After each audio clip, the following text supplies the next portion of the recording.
Listo. Bueno, pará. Voy a buscar. Yo lo tenía acá anotado, pero lejos. No es necesario. Bueno, voy a dejar anotado algunas cositas.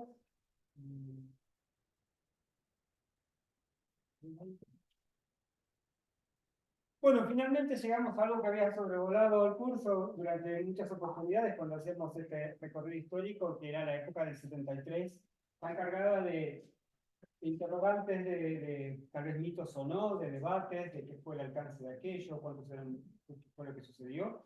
Y bueno, y para eso invitamos a Sergio Friedemann, que viene trabajando desde hace rato, es doctor en Ciencias Sociales, licenciado en Ciencias Políticas, tiene una larga lista de trabajos relacionados con el tema, que si lo googlean pueden encontrar, y particularmente este libro que me acaba de regalar, lo estoy enormemente feliz. Ya lo tenía anotado para pasárselo, pero no lo tenía ese libro, que es Universidad Nacional y Popular de Buenos Aires, la reforma universitaria de la izquierda peronista 1973-1974.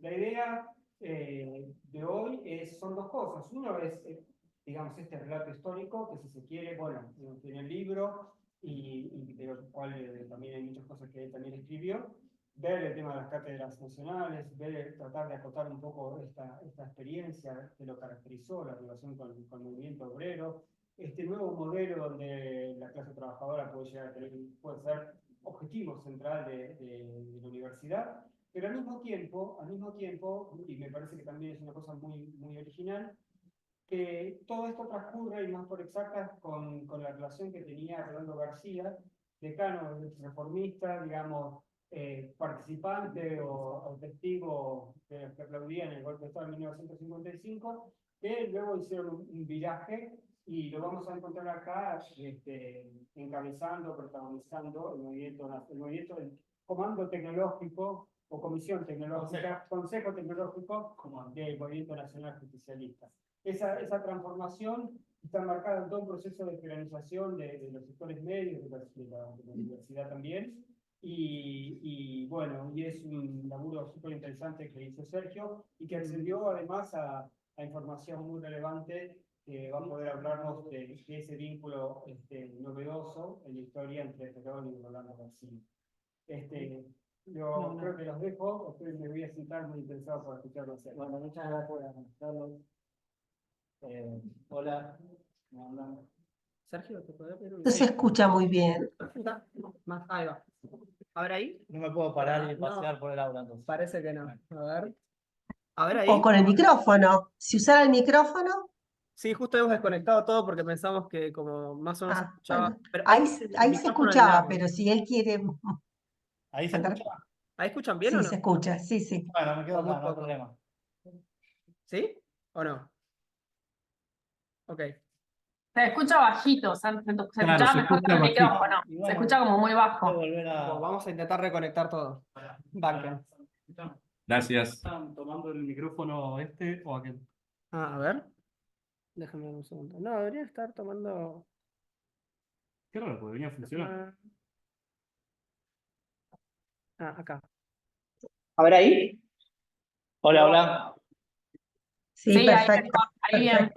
Perfecto. Está tomando la computadora, ese es el problema. pero hay gente social, sí. Perfecto. Ahí va. Entonces ahí podemos seguir. Sí, Bueno. sí, ahí se escucha bien. Sí. Gracias. Iba a decir que la distinción esa entre comando y consejo no sería tan importante si no hubiera también un comando tecnológico compitiendo con el consejo tecnológico. Claro, exactamente. ¿No? Entre otros grupos, había varios grupos ahí dando vueltas, y hasta el día de hoy uno se confunde fácilmente los nombres. Después estaba el Consejo de Planificación. Así que bueno, como Carlos decía, me dediqué a investigar bastante sobre la Universidad del 73. Para mi doctorado luego vino el libro también ya es una reelaboración y un avance también respecto de la tesis doctoral, porque después seguí trabajando con otras fuentes. Y bueno, ahora lo último que estuve haciendo es trabajando un poco más sobre la trayectoria de Rolando García, así que nada, espero que lo que tenga para contarles les sirva, les interese. y voy a ir recorriendo esas distintas capas geológicas del proceso de investigación, empezando un poquito por la investigación previa y después ya nos metemos con el tema de Rolando. Ustedes me pueden interrumpir, preguntar, podemos ir viendo por dónde nos lleva la charla. De hecho, hay un tema que capaz nuclea o unifica, digamos, esos distintos momentos de mi investigación que siempre están dando vueltas en torno a la relación entre universidad y peronismo en los años 60 y 70, sectores medios y peronismo, porque también me interesa ver tal vez actores que no están necesariamente en la universidad, profesionales, intelectuales, científicos. Y una palabrita que cuando empecé a investigarla la empecé a encontrar de manera muy recurrente en estos trabajos, que es la de peronización. La peronización de los sectores medios en los años 60. ¿Por qué peronización? Y bueno, porque evidentemente, si durante el primer peronismo, ¿no?, del 45 al 55, hubo una relación bastante conflictiva entre el gobierno y sectores universitarios, y de hecho en el 55 el movimiento estudiantil de la UBA en realidad, y no está tan investigado qué pasaba en otras universidades, pero sí, de la UBA, se manifestó abiertamente a favor de la destitución de Perón, a favor del golpe de Estado. Y si nos vamos a 1973, podemos ver que la JUP, la Juventud Universitaria Peronista, gana las elecciones en casi todos los centros de estudiantes. Entonces, ¿qué pasó en el medio? Bueno, peronización. Esto no significa que la estemos explicando, ¿no? Estamos poniéndole una palabrita a un proceso histórico de cambio, de transformación, ¿no? Parándonos en dos momentos, vemos que algo cambió en el medio. Bueno, yo lo que empecé a encontrar es que los trabajos sobre el tema insisten mucho en esta idea de peronización de los sectores medios, pero desde un enfoque que a mí no me terminaba de cerrar, que lo terminé de ver más adelante, pero que en principio tenía que ver con cierta discusión que empezó a verse entre quienes decían que hubo una peronización y quienes decían que en realidad no hubo una peronización, sino que lo del 73 fue más algo disruptivo, fruto de algo del momento, ¿no?, como una explosión, pero que en realidad no había habido tal proceso de peronización en los años previos. Si bien yo creía y sigo creyendo que sí la hubo, un poco la discusión de estos estudios que sobre todo estaban centrados en el movimiento estudiantil tenía que ver con que esos trabajos... Sí. No, sí, como parte de tu hipótesis, para mí es que el estudiantado a través del 45 al 55 todavía era más como una clase más privilegiada, y la vez como que estaba todo tipo otros intereses políticos, y la vez ya para el 73 tenés como camadas más de como hijos de obreros que como se vivieron en universidades, entonces como ya no era la misma clase, ya era más la clase media, tal vez, o la clase trabajadora que respecto del 45, tal vez ese sector no accedía a la universidad, incluso a la universidad pública, la UBA todavía era como más elitista, incluso, no sé si se Sí, de todos modos en el 73 todavía era bastante elitista. Todavía hoy es bastante elitista la UBA. Sí. Pero bueno, supongamos que hay cambios, obviamente, pero lo cierto es que si uno se para en el 55 ya tenemos 5 años de ingreso irrestricto, pero que en el 55 se suspende porque después hay gratuidad, pero hay exámenes de ingreso y hay cupos para poder entrar, ¿no? Del 55 al 73. Y recién en el 73 se vuelve a abrir las puertas para que ingrese todo el mundo. Todo el mundo, obviamente sabemos que tampoco es así. Pero lo que yo quería decir es que, en realidad, cuando estos trabajos sobre el movimiento estudiantil dicen en realidad no hubo tanta peronización, es porque discuten con otros, que son los pioneros, trabajos de hace 30 años, que empezaron a hablar de la peronización, pero, claro, empezaron a decir también que el peronismo superó al reformismo. Entonces ahí arrancó el problema, ¿no? Cuando se pusieron a medir, ¿no?, a poner el peronómetro o el reforminómetro, a ver si había más reformistas o más peronistas, por ejemplo, no sé, en 1972. Cuando en realidad a mí me parece más interesante pensar que reformismo y peronismo, primero, que son una frontera, y como toda frontera es porosa también, con límites difusos, y que no siempre esos límites fueron tan marcados, no en todo momento fueron tan marcados. Por un lado eso. Y por otro lado, que en realidad la peronización existió más allá de que haya superado o no al reformismo. A mí no me interesaba esa pregunta más cuantitativa, sino me interesaba ver que efectivamente había personas, había trayectorias subjetivas que efectivamente hicieron ese camino, se autoidentificaron de esa manera, ¿sí? Yo venía de una familia gorila y me hice peronista, ¿sí? Yo era así, después fui así. Entonces hay experiencias contadas en primera persona. Y también hay intelectuales, escritores, militantes, dirigentes, que vieron ese proceso, dijeron acá hay una peronización en los años 60. ¿Sí? Lo dijo Jaureche, dijo acá está pasando algo, lo dijo, digo, de manera también como observadores de su presente. Lo dijeron muchísimos investigadores. Entonces, investigadores intelectuales. Los investigadores actuales trabajan esta idea de peronización, entonces más como una categoría analítica que tenemos que dilucidar si hubo o no hubo peronización, cuántos se peronizaron. A mí me interesaba ver la peronización, entonces cómo la observaron los propios actores en esa época. Y al mismo tiempo, ¿qué hicieron para lograr eso? Porque en realidad no debería llamar la atención que el peronismo, como cualquier movimiento político, buscara ampliar sus bases de apoyo y tratar de que los que no eran peronistas pasen al menos a simpatizar un poco. Y si se hacen peronistas, mucho mejor. ¿No? Si el peronismo en el 55 quedó afuera, en parte por conflicto con la iglesia, conflicto con intelectuales, etcétera, le hacen un golpe de Estado, bueno, tiene sentido que el peronismo, para volver al gobierno, intente restablecer ciertas relaciones, ¿no? Y tratar de ampliar su base de apoyo. Y esto fue lo que sucedió y lo que uno puede ver en muchas fuentes documentales, ¿no?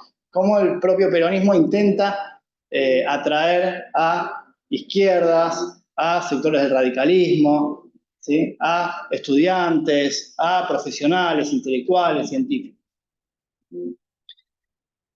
Esto es lo que sucede y llega el 73.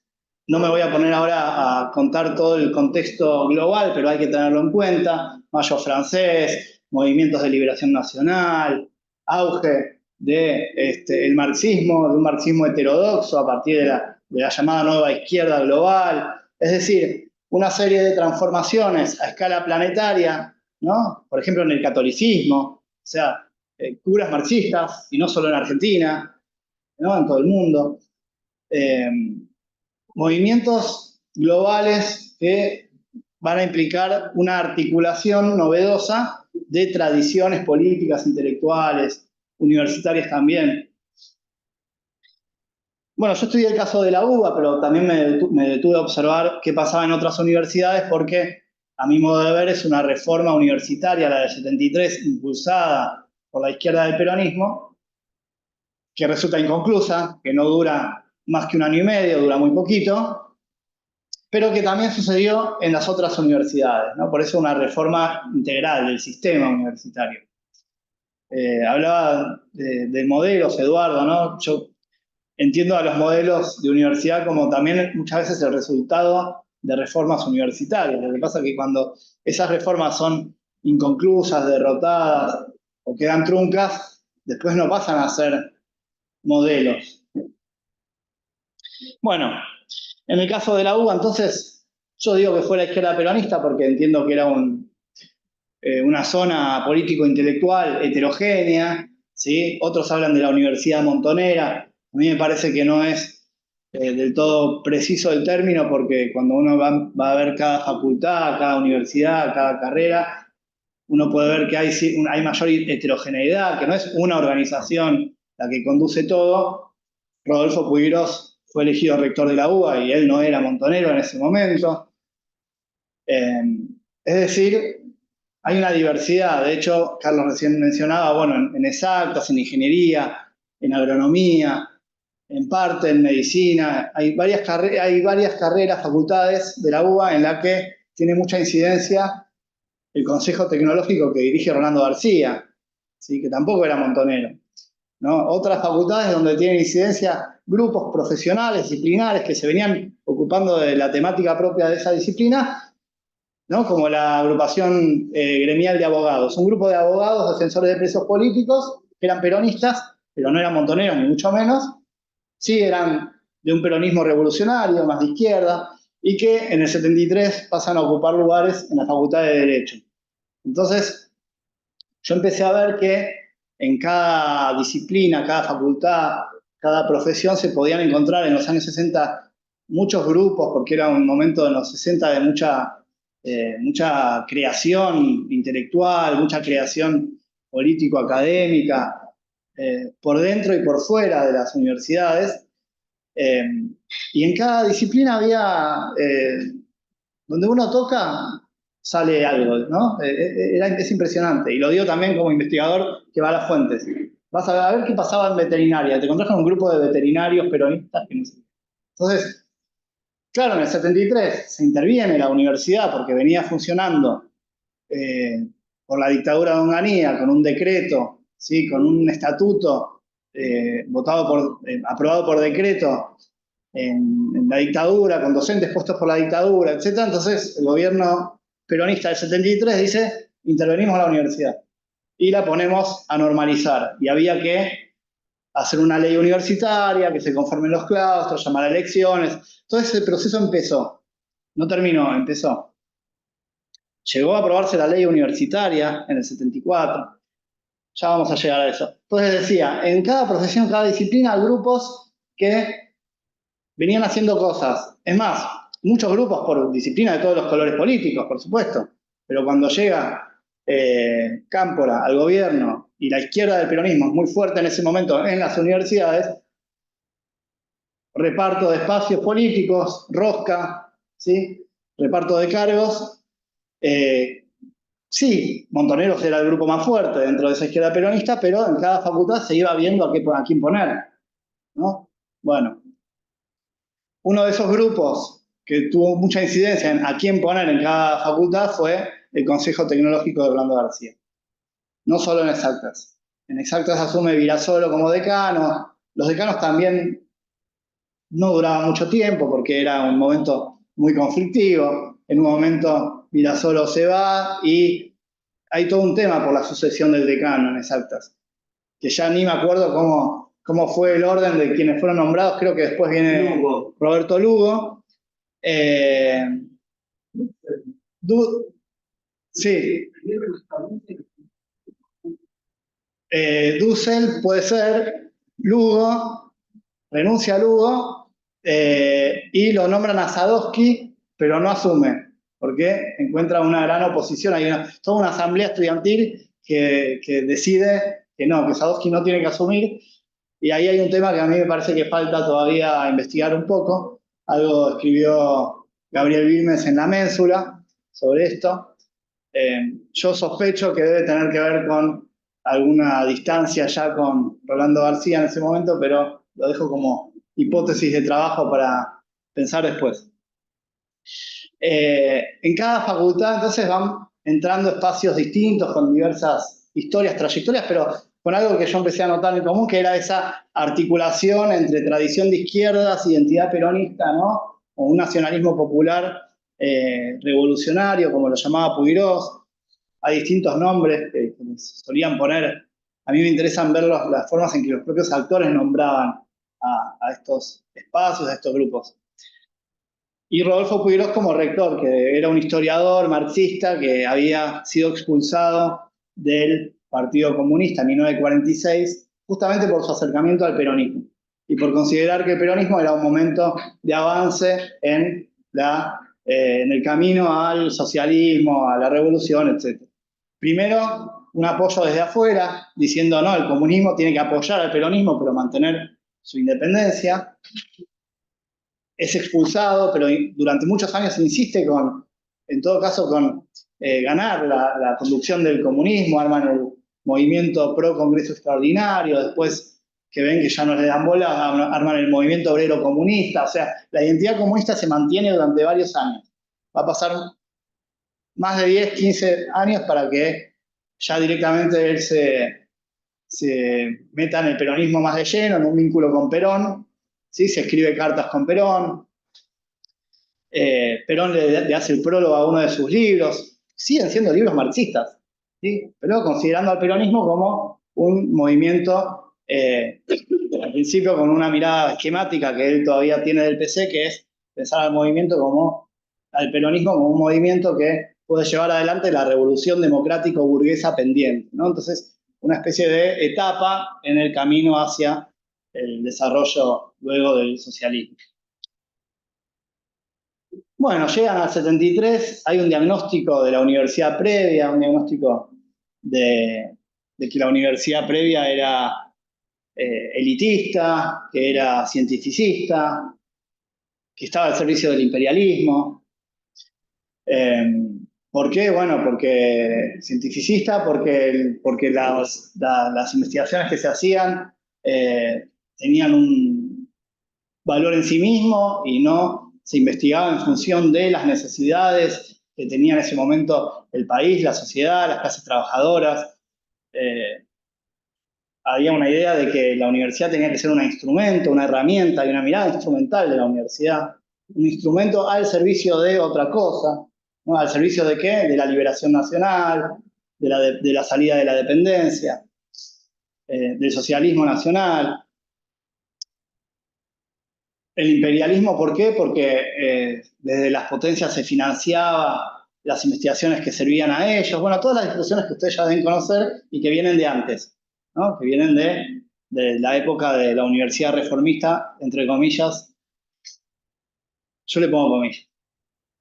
Sobre todo porque la llamada universidad reformista, modernización universitaria, década de oro, que capaz ustedes la sienten como parte de la historia de esta casa de estudios, justamente uno de los problemas es que es un fenómeno que se restringe a pocas casas de estudios, entre ellas esta, ¿sí? Es decir, fenómenos como el impulso fuerte a la investigación, las dedicaciones exclusivas, etcétera, etcétera. El problema es cuando hablamos de toda la década de oro como si fuera toda la uva, ¿sí?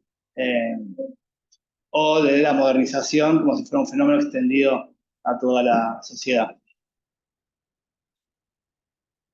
Bueno, es una experiencia universitaria bastante olvidada, pasada de largo, no suele ser tenida en cuenta en las reconstrucciones historiográficas, tampoco en las memorias institucionales. Tiene que ver con ciertos problemas de cómo funciona también la construcción de memorias sociales. Les decía antes la ley universitaria. La ley universitaria que se aprueba en marzo de 1974, se aprueba con un fuerte impulso obviamente del peronismo, pero con el radicalismo. Es una ley que se aprueba por unanimidad en la Cámara de Senadores y después en la Cámara de Diputados por una amplísima mayoría. El radicalismo con Alfonsín, con De la Rúa, en el 73, 74, ayudan a construir esa ley. Esa ley es una ley muy consensuada, ¿sí? Muy discutida. De hecho, se parece poco a las políticas universitarias del primer peronismo, que justamente generó ese rechazo en el movimiento reformista por ejemplo, porque el rector era elegido por el Poder Ejecutivo, ¿no? En cambio, la ley del 74 tiene el cogobierno, tiene la autonomía. La autonomía igual es un significante cuyo significado va cambiando también según el momento y quien lo pronuncia, pero la ley del 74 tiene muchos elementos de la tradición reformista, tiene muchos elementos de la tradición peronista también, lo que tiene que ver con el rol de un Estado planificador, con la importancia del dirigismo de la actividad científica, universitaria, pero tiene el cogobierno, ¿sí? Aunque con una representación de los claustros no igualitaria, y deja fuera a los graduados, ¿no? E incorpora a los no docentes en los claustros. Y bueno, es una ley que también garantiza la gratuidad, el acceso a la universidad, la importancia de la articulación del trabajo manual y el trabajo intelectual, y una serie de elementos ahí, de elementos que tienen que ver con este proyecto de universidad que se venía dando desde el 73, ¿sí? Cuando asume Cámpora Tayana, ministro de Educación, el padre del Tayana que conocemos hoy, llama a que las universidades eleven propuestas para la ley, ponen un plazo que es agosto, septiembre, la UBA lo cumple como un relojito, en el medio sacan una revista que se llama Aportes para la Nueva Universidad, se publican propuestas de todos los partidos políticos, se llega a esta ley, obviamente que el peronismo es mayoritario y pone la voz cantante, pero negocian aquellos artículos que el radicalismo no le gustaban para lograr este dictamen unánime en el Senado. Sí. Ay, no me acuerdo ahora. 60-30-10 dicen acá. Pero el claustro es profesores docentes, ¿no? Profesores, 30 estudiantes, 10 trabajadores. Y los no docentes tienen voto en asuntos no estrictamente académicos o algo así, no me acuerdo cómo figuraba. También hay una participación de la comunidad en el cogobierno, ¿no? A través de las representaciones gremiales, de la sociedad civil, etcétera. No importa, podríamos hablar un montón de la ley, es otro tema para otro encuentro entero, si se quiere. Pero lo que quiero contar es que se interviene la universidad poco tiempo más tarde, durante el gobierno de Isabel Perón, se interrumpe este proceso de normalización institucional, y me voy 10 años, y en el 84, cuando vuelve la democracia, digo 83, 84 empiezan las clases, el gobierno decide retrotraer la situación a los estatutos previos al golpe del 66. ¿Sí? Omitiendo, olvidando completamente la ley del 74 que el propio radicalismo había contribuido a formar. Había un artículo muy complejo en la ley Tayana, el artículo 5, que fue incorporado de sorpresa en el Senado, en la comisión del Senado, o sea que ni siquiera lo había elaborado el ministro de Educación, que prohibía el proselitismo político partidario al interior de la universidad. Y encima era un artículo que entraba en colisión con otros artículos de la misma ley, porque en otros artículos de la misma ley había política. Como el artículo decía que prohibía el proselitismo político partidario y de ideas contrarias a no sé qué, no sé cuánto, bueno, había forma como de defenderla desde la Cámara, diciendo, no, pero esto no es para que no haya política, sino para que no haya política contraria a la forma de gobierno, constitución, no sé. Lo que sucedió finalmente, ese artículo y otro que también se lo suele adjudicar como problemático, es la posibilidad de intervenir la universidad.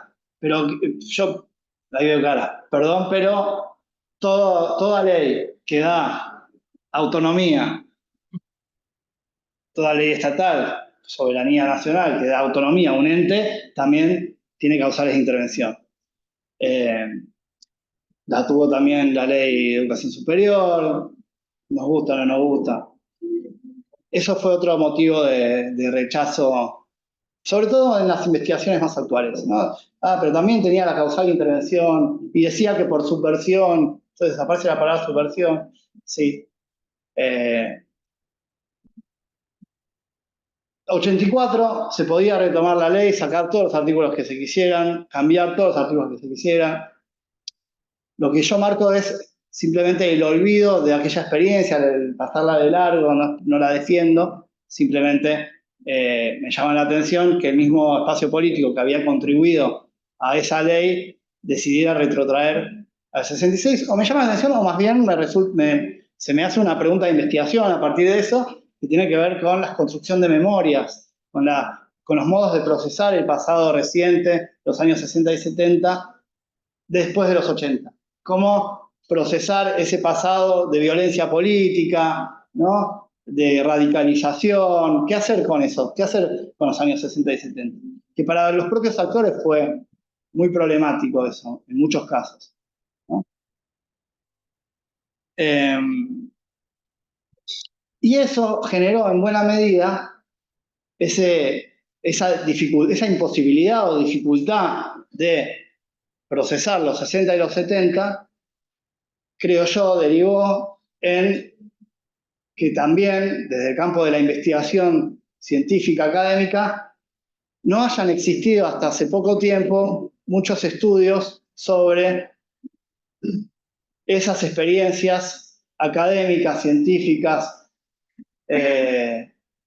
sí radicalizadas, sí en un momento de violencia política, pero que no por eso pierden especificidad, no por eso dejan de ser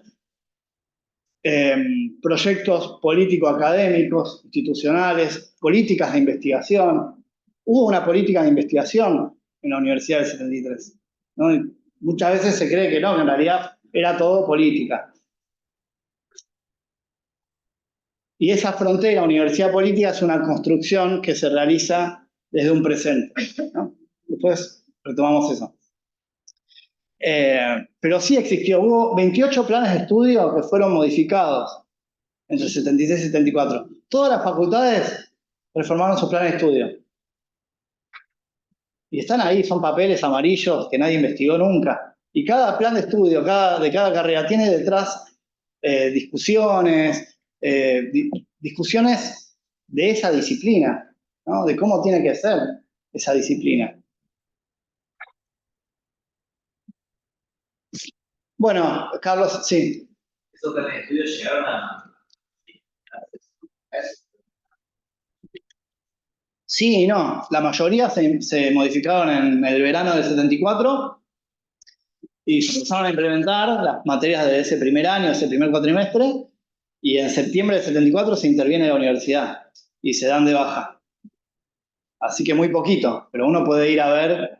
Yo hace poquito analicé para un capítulo de libro el plan de estudios, el programa, perdón, de una materia de pedagogía que daba Adriana Puigros en la carrera de educación. Está ahí, se puede analizar, hay cosas ahí. Se introduce algo que hoy nadie duda que tiene que existir, se introduce en esa materia de pedagogía la perspectiva psicogenética de Piaget. Está ahí, en esa materia, dando eso, y en ese departamento de educación, Emilia Ferreira, la mujer de Rolando García, trayendo esa perspectiva.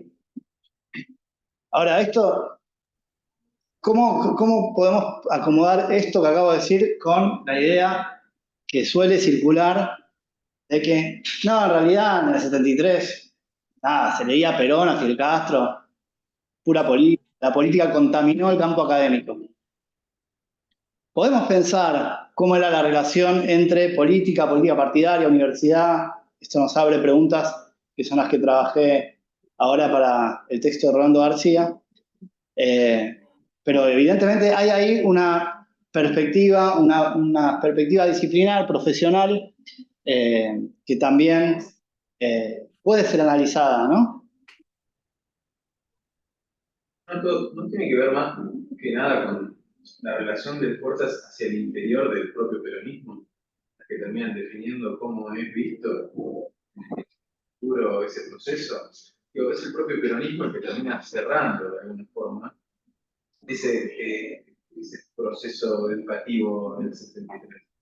Ese que lo inicia desde una perspectiva, desde cierto sector, y desde otros sectores que fluye. Sí, por eso son distintos sectores, como vos mismo decís. Y sí, a ver, entra la AAA a las facultades. La AAA... La ley Diana, vos decís, bueno, cuando mencionaste como pasa, no es menor que dijese tu versión, intervención tratada en caso de... Pero mismo ya estaba discutiendo previamente formación a la formación de la ley, qué hacer con el propio movimiento. Sí, sin duda. Yo creo que por eso la ley italiana no expresa a la izquierda peronista. Yo creo que la universidad, la UBA del 73 al 74, que se interviene, sí, expresa a la izquierda peronista. La ley italiana expresa una configuración de fuerzas al interior del peronismo. En eso coincido plenamente. Ahora bien, el por qué después en los 80, en los 90, no se investiga tanto esta etapa, me parece que tiene más que ver con la teoría de los dos demonios, tiene más que ver con cómo reconstruimos ese pasado a partir de los años 80, cuando empieza a primar lo que algunos autores, bueno, Alejandro Alberti y Roberto Pitaluga llaman la estrategia democrática. O sea, todo el pasado empieza a ser leído a través del prisma autoritarismo-democracia, ¿no? Cuando la democracia no era un valor en los años 60 y 70, porque de hecho no existía, no había un presidente que le pase el bastón a otro presidente electo democráticamente desde Irigoyen Alvear. Con lo cual, ¿de qué democracia hablamos, no? Está bien, justo en el 73 hubo un retorno democrático y algunos dicen, bueno, no, ahora había que respetar las instituciones. Y efectivamente es una discusión válida decir si está bien o no está bien que las guerrillas siguieran la lucha armada o no, pero lo que tenemos que tener en cuenta es que no había una confianza en esa democracia electoral. Venimos de 18 años del movimiento político del partido mayoritario proscripto, ¿no? Si quieren, vamos a la presentación. ¿Bien? Sí, así ya nos vamos metiendo en eso, porque tiene que ver con esto.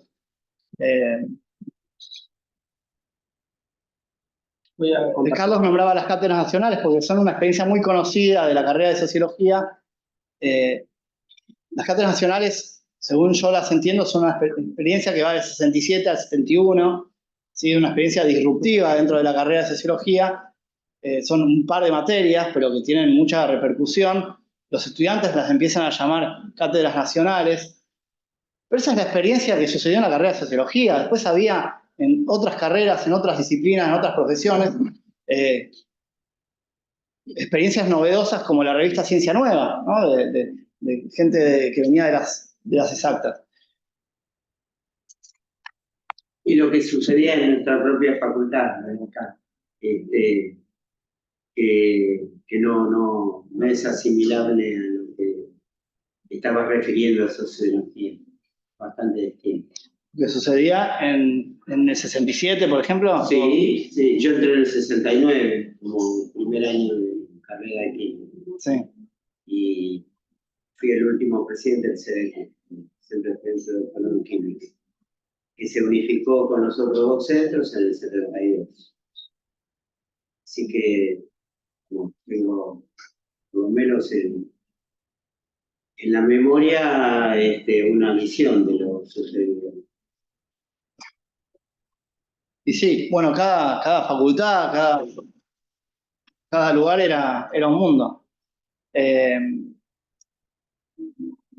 Después, por ejemplo, en el 73, un tema, yo investigué el tema de la UBA, la universidad en general, la ciencia como recorte no está muy estudiada en el 73. No, ustedes vieron el documental de Barsaski. Bueno, Barsaski en el 73 va al INTI, ¿no? Va al Instituto Nacional de Tecnología Industrial, ahí van muchos colegas que también venían del grupo de Orlando García.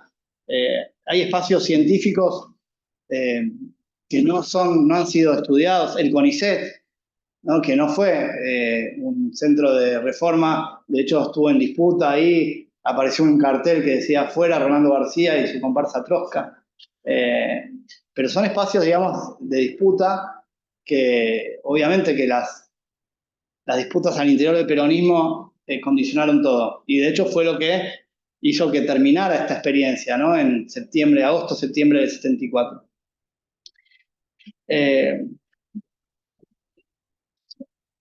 Bueno, ustedes igual pregunten, volvemos, pues yo me voy por las ramas, podemos retomar por cualquier lugar que quieran.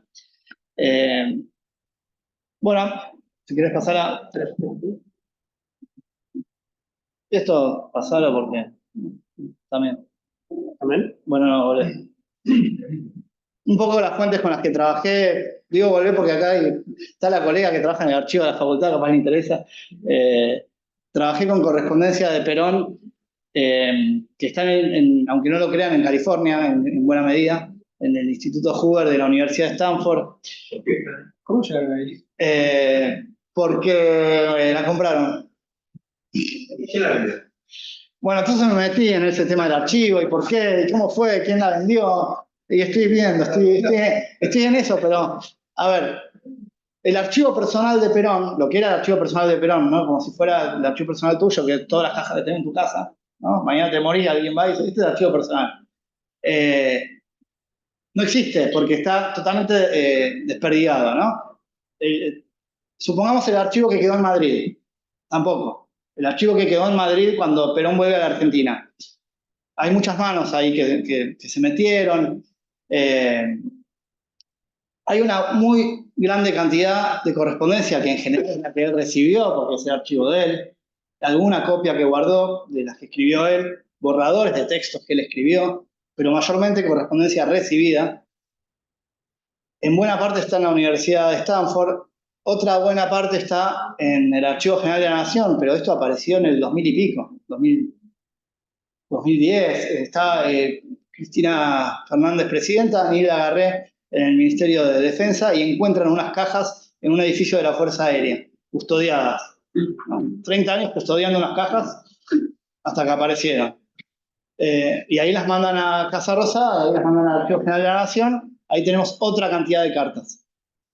Y después hay cartas que se venden, o sea, en remates, documentos que se venden en remates en Roma. Hay una fundación presidida por un tal Mario Rotundo, que ya se murió. Ah, sí, un elemento de la derecha peronista. Sí.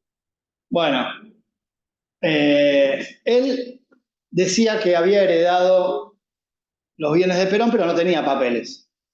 Lo que pasa que le empezó a decirle a Isabel, es todo un testimonio, fuente secundaria incomprobable, pero bueno, o no sé.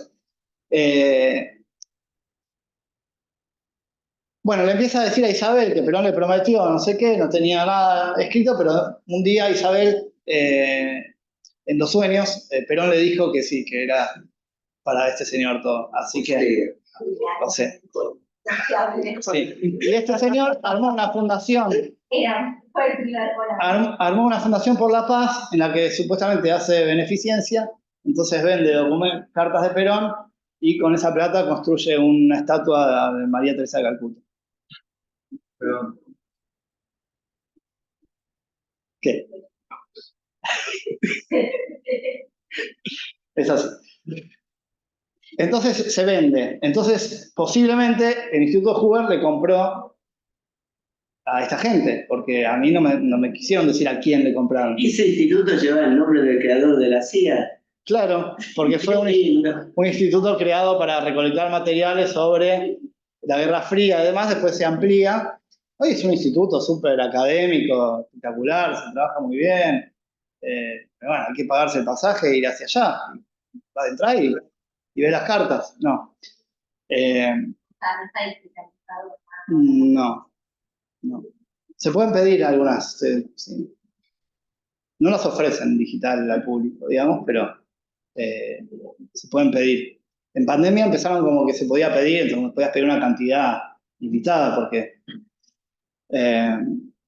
bueno, entonces, por ejemplo, hace poco se remató en Roma un lote donde había cartas de Perón con Frondizi, había un mechón de guita, una servilleta, cosas. Posiblemente, bueno, yo lo primero que hice fue preguntar por qué estaba eso ahí. Entonces la señora archivista me dijo, mañana te doy la información que pueda darte. Fue, buscó los papeles, al otro día entro, ella sola, viene con la carpetita. Tenemos un dealer en Argentina y no podemos decir quién es. Y bueno, algunas cosas no las compramos porque son demasiado caras. Esto es todo lo que les puedo decir sobre este misterio. No, bueno, evidentemente tenemos que hablar de un archivo personal disperso que ya no existe, que ya no puede existir, pero hay como posibles intentos de hacer algunos rompecabezas con correspondencia, que es lo que un poco me estaba interesando los últimos tiempos. Rolando García. Bueno, documentos internos del Consejo Tecnológico, la revista Ciencia Nueva, entrevistas que yo realicé a gente que estuvo cerca de él, prensa gráfica, y hace poquito incorporé para este trabajo dos entrevistas que me fueron muy útiles, que es una del año 84, que le hacen a Rolando García, no yo, y otra del año 88, del archivo oral de la UBA, la del 88. La del 85 es, del 84, publicada en el 85, una revista izquierdas del movimiento al socialismo universitario. Pero la entrevista dice que la hizo el grupo Logos. Y agradecen al grupo Logos. ¿Alguien sabe qué era el grupo Logos? Les agradezco, porque yo no sé. Ahí, Carlos, investiguemos. ¿Qué era el grupo Logos que entrevistó a Rolando García en el 85? Bueno, sigamos. ¿Qué hora es? Estamos perdiendo tiempo, ¿eh? Bueno. 7:20. Bueno, mi idea original era que, supongo que estarán de acuerdo, es que hay un Rolando García, que es el que todos conocemos, el recordado, el rememorado, que es el de la década de oro, ¿no? El del movimiento reformista, decano de exactas, hasta el 66, referente, ¿no? de las ciencias exactas, sin duda, meteorólogo, un gran investigador. 66, Noche de los bastones largos, emigra, se va con Piaget. Esa es la historia conocida. Sigamos. Esto es cuando muere Rolando García, 2012, colocan una placa, ¿no? Viene Emilia Ferreiro, en ese momento, hace poco falleció Emilia. No quiso hablar, anticipo, un montón de preguntas que le podría haber hecho, me hubiera encantado. Una biografía ahí, no sé, ¿esto está todavía? ¿Está la placa? Sí. Luna. ¿Dónde está? Ah, el pabellón de allá es. Sí. Adelante. Ah, tengo que hacer trabajo de campo. Sí. Bien. Bueno, sobre la etapa esta que a mí me interesaba, dice nada más esto. La biografía preparada y cuidada también por Emilia Ferreiro, para ver qué texto se colocaba ahí. Regresó al país al principio de la década del 70, pero debió emigrar nuevamente en 1974 luego de sufrir amenazas. En 1980 se instaló en México. Es decir, principios de la década del 70, un poco impreciso, Rolando García vuelve específicamente por el retorno del peronismo al gobierno. Debió emigrar nuevamente en 1974, bueno, parecería que vino antes de que llegue el gobierno y se tuvo que ir por el peronismo, ¿no? Y bueno, no hay mucha más información. Esto es algo recurrente, ¿no? No es para pegarle a Emilia ni nada. Es un tema de cómo construimos los relatos sobre el pasado. Y la pregunta de por qué me interesa. Sigamos.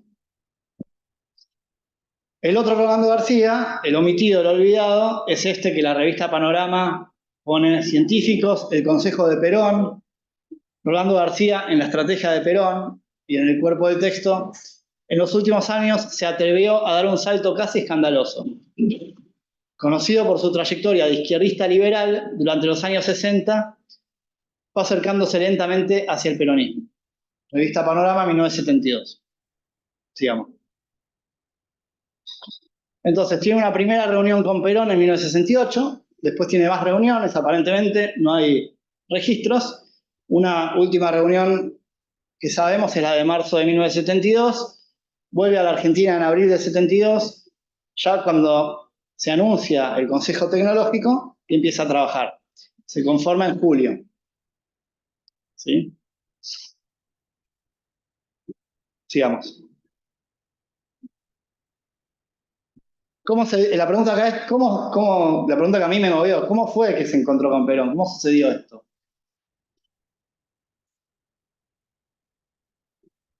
Esto lo agregué hoy, nuevito, no está en el artículo. Lo encontré justo hoy en una página de Exactas, en una nota de Exactas de cuando fue ese homenaje. Cuando Rolando armó el Consejo Tecnológico durante la última presidencia de Perón, y ahí viene la cita textual de Albertoni, muchos estuvimos en contra, pero la actividad de ese consejo hizo que superáramos determinado gorilismo, cerril, que poseíamos una cantidad de todos nosotros, y nos obligó a pensar de otra forma, cosa que hoy también tengo la posibilidad de agradecérselo. Sigamos.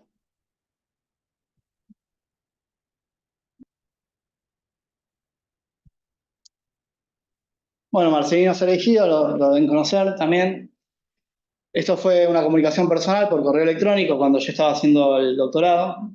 El doctor Orlando García, ex decano, ex vicepresidente del CONICET, etcétera, reconocido antiperonista en 1955, había ido a visitar al general Perón en su exilio en Madrid y después de varias entrevistas regresó a la Argentina como amigo declarado de los peronistas. A su vez, el Movimiento Nacional Peronista creó una rama del partido que llamó Consejo Tecnológico y puso al doctor García de presidente. Causó una confusión muy fuerte entre peronistas y no peronistas. Cereijido fue decano de farmacia en el 73, puesto por Orlando García, dice él. ¿Sí? Yo no quería, pero me lo impuso. Yo dije que no y al otro día salió en los diarios que yo era el decano. Era uno de los más jóvenes decanos, ¿sí? Y sufrió una enfermedad estomacal y, bueno, renunció. ¿Qué quiero traer con estos testimonios? Ahora vamos a ver uno más. Lo que generó en ese momento, entre los colegas, entre sus seguidores, en la prensa, ¿no? Como una... Rolando García con Perón. ¿Qué es esto? Sigamos. Yo lo conozco bien a Rolando, Sad Chedid, amigo de él, de otro palo, no de esta facultad, pero sí había trabajado con Riccieri Frondizi como secretario en el rectorado de la UBA. Él sí después fue muy peronista él.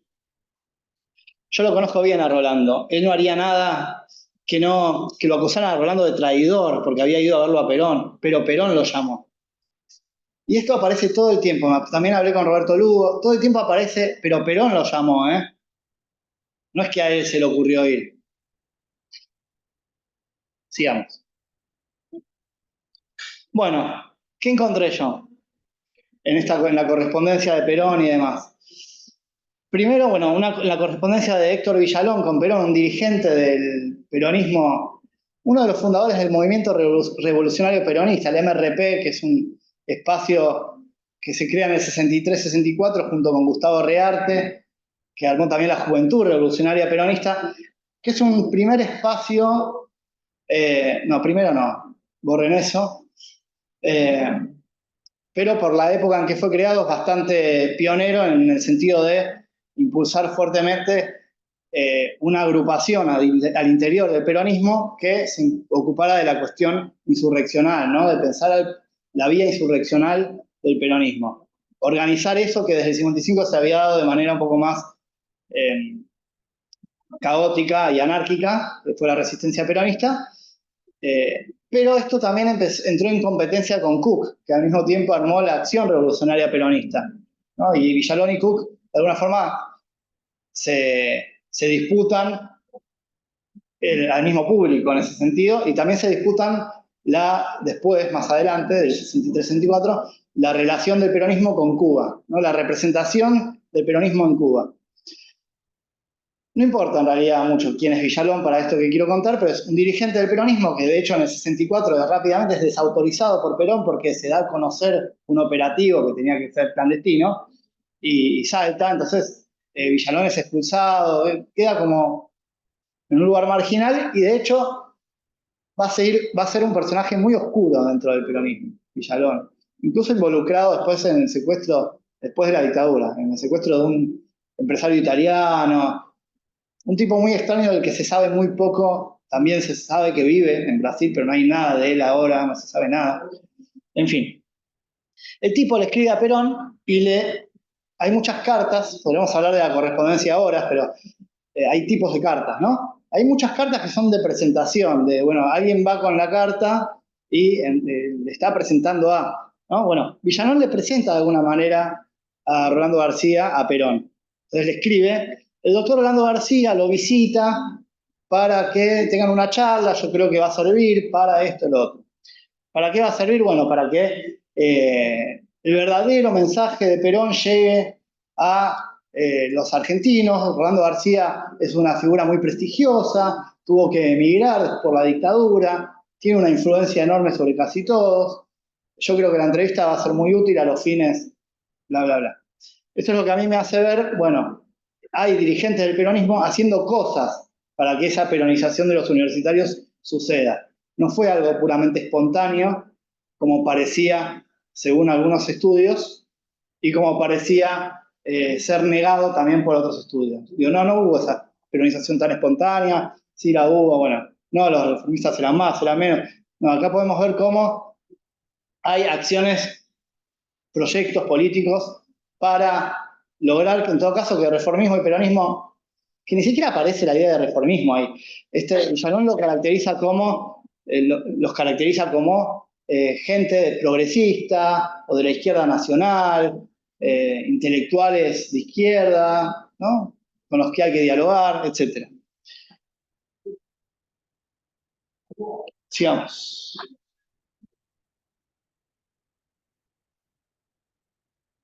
Y después hay otro documento que se llama Plan de Activación y Reorganización del Movimiento Peronista, que también es de 68, que está en el Instituto Hoover atrás de una carta de Jaureche, entonces muchos se lo adjudican a Jaureche, para mí es un error de curaduría. Y bueno, ya analizando la correspondencia, llegué a la conclusión de que había sido escrito por Héctor Villalón también. Una de las pistas es justamente que vuelve a aparecer Rolando García como alguien a quien Perón debería entrevistar para dar a conocer, con intenciones muy parecidas a las que decía antes. Y por último, esto ya después, cuando ya para mí era un hecho que esto había sido escrito por Villalón, sigamos. No está todavía. Ahí sí, se salteó. Se salteó. Esto está en el Archivo General de la Nación, en el otro fondo documental que les decía que tiene cartas de Perón, una ficha, un fichero de domicilios de Perón, donde aparece doctor García Rolando, la dirección en Ginebra, decano de la Facultad de Ciencias en Buenos Aires, corrido por Onganía, elemento interesante. Lo mandó Pájaro Loco. Pájaro es el sobrenombre de Héctor Villalón. Sigamos. Sí. Tengo una pregunta. Sí. Eso que está clasificado ya, ¿cómo llega hasta el fichero? Al fichero, gracias a un colega, aprovecho que me preguntás para agradecerle, está mencionado en el artículo que les compartí, Nicolás Codecido, un tesista que dirijo, en el Archivo General de la Nación. Es un fichero así, hay que mirar. Le apareció Rolando García, sabía que yo estaba trabajando con esto, sacó la foto. No, parte casual, que fue volver. Había ido, sí, pero no fui a ver estos ficheros. Como no vi tantas cosas, es infinito, exactamente.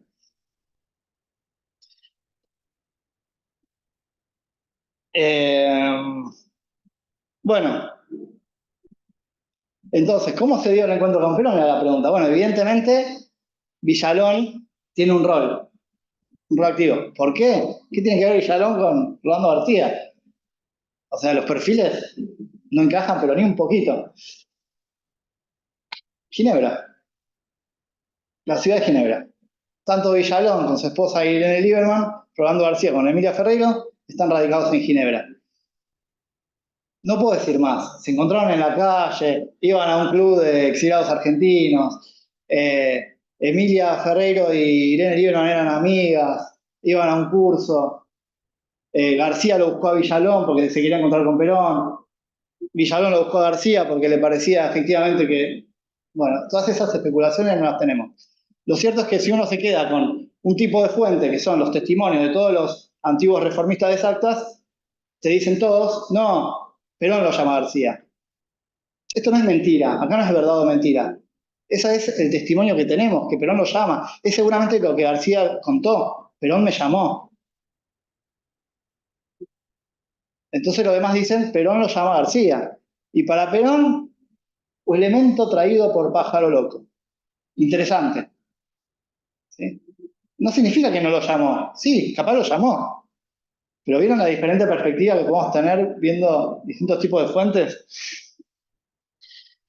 Efectivamente, se reúne con Perón en el 68, se siguen reuniendo, se habla en las fuentes de reuniones, no sabemos mucho más.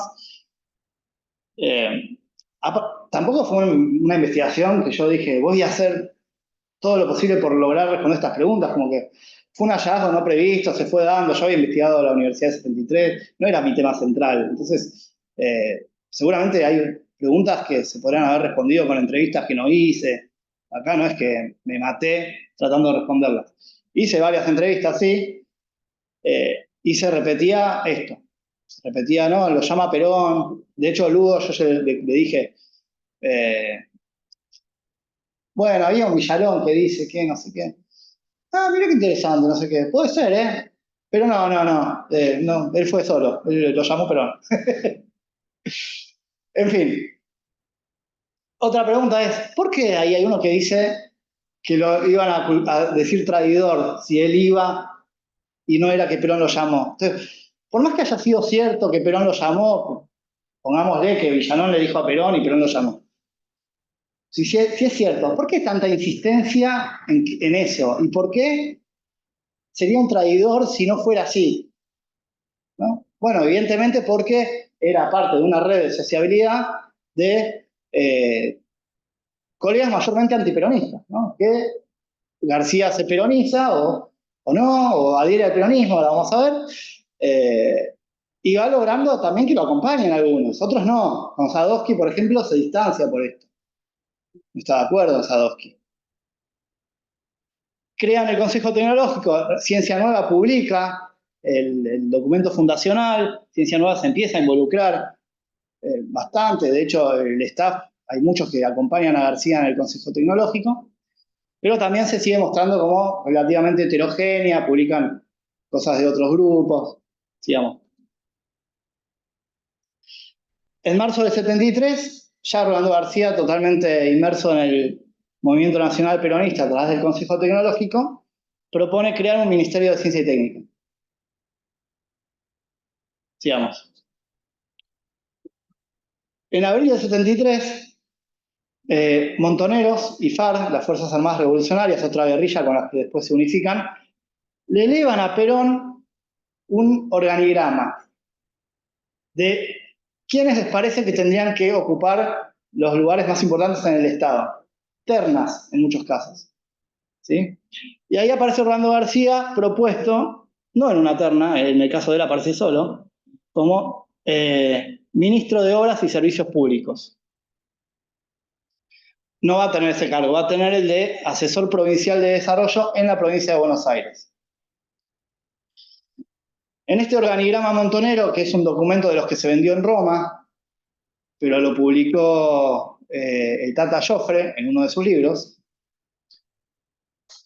o sea que tuvo acceso a los documentos que se vendieron en Roma, de hecho le agradece a Rotundo, entre otras personas. Todo servicio. Todo servicio. Todos servicios. Bueno, en este organigrama, que es bastante era bastante conocido, pero por fuentes secundarias, es decir, Miguel Bonazo habla de este organigrama, varios libros hablan de esto, pero no había aparecido el documento hasta hace poco.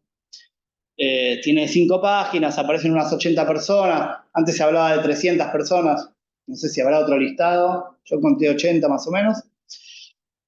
Y ahí uno puede ver bastantes integrantes del Consejo Tecnológico de García en este listado, además de gente del grupo de Licastro, además de curas tercermundistas, cátedras nacionales, la agrupación gremial de abogados, entre otros espacios, ¿no? En justicia están estos abogados y en general muchos de estos propuestos para el organigrama estatal nacional terminan o en las universidades o en el gobierno de la provincia de Buenos Aires. Ese es el caso de Rolando García, que termina como asesor provincial de desarrollo. Según algunos testimonios, en realidad era una pantalla para seguir haciendo lo que venía haciendo, que era dirigir el Consejo Tecnológico.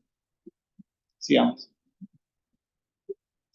Bueno, el Consejo Tecnológico se organiza en grupos disciplinares y con la idea fundante, que es la que después se cumple, que es organizarse por equipos para tratar de ver cuáles son los problemas que hay que solucionar, con esta mirada del rol de la universidad y de la ciencia, ¿no? Tiene que solucionar problemas. y se organiza entonces en grupos disciplinares y sacan estos boletines. Primero las bases para un programa peronista de acción de gobierno antes de que asumiera el gobierno. Son 10 números temáticos, industria, salud, etc. Después sacan gobierno peronista, cuando ya es gobierno, el peronismo. En el medio también sacan una colección de 3 números que se llama Doctrina Peronista, con textos más doctrinarios, entre comillas. Y después algunos boletines sueltos también van sacando. Esto es público. Después hay documentos privados internos, ¿no? Sí, vos querías preguntar algo, ¿no? Sí, se sabe por qué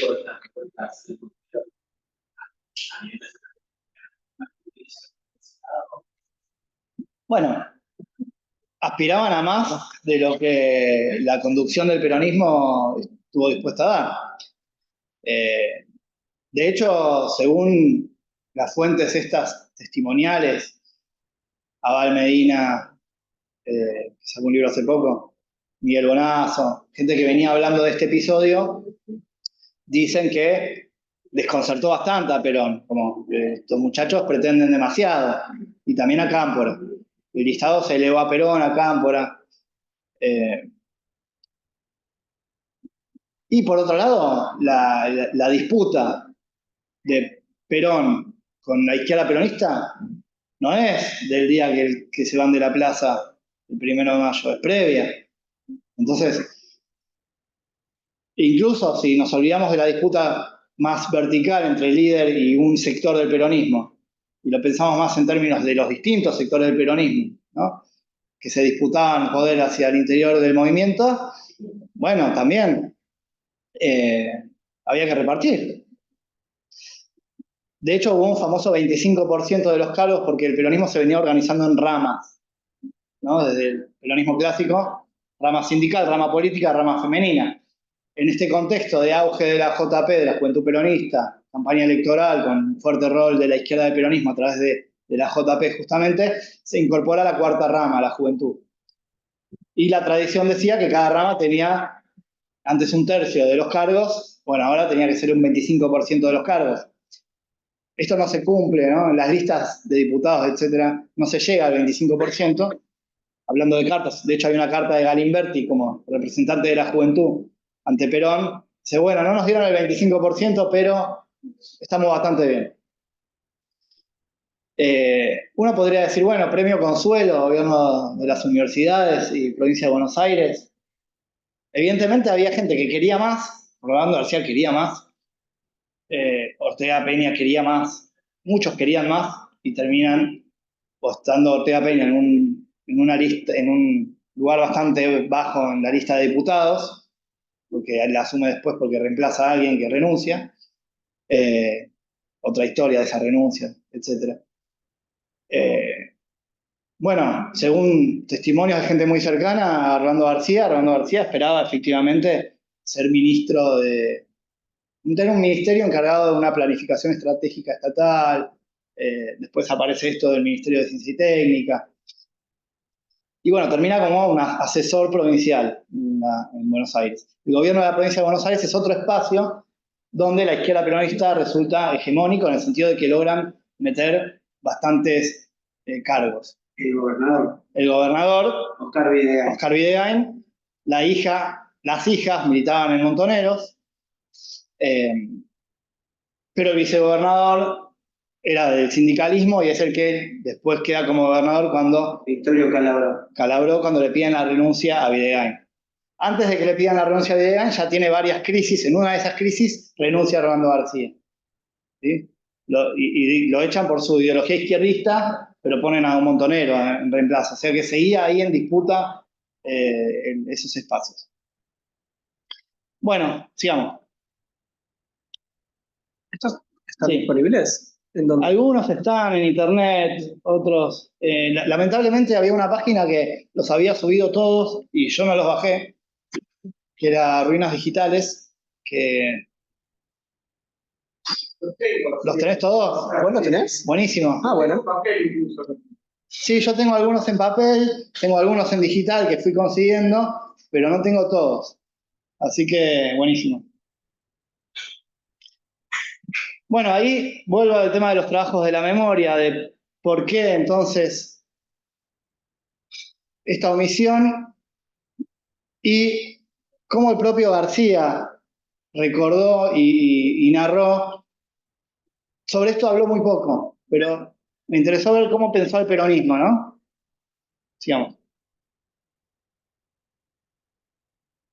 Bueno, la entrevista del archivo oral de la UBA ahí me fue fundamental, digamos. Esto es de 1988, ¿no? Vamos a ver ahora lecturas de García respecto del peronismo, o de la historia reciente, de su paso por exactas, pero bueno, acá los fragmentos que traje tienen que ver con... La entrevista en realidad era para un trabajo sobre el periodo en el que él es protagonista de la Universidad Reformista, entre el 55 y el 66, en el caso de él, bueno, creo que asume en el 56 como decano.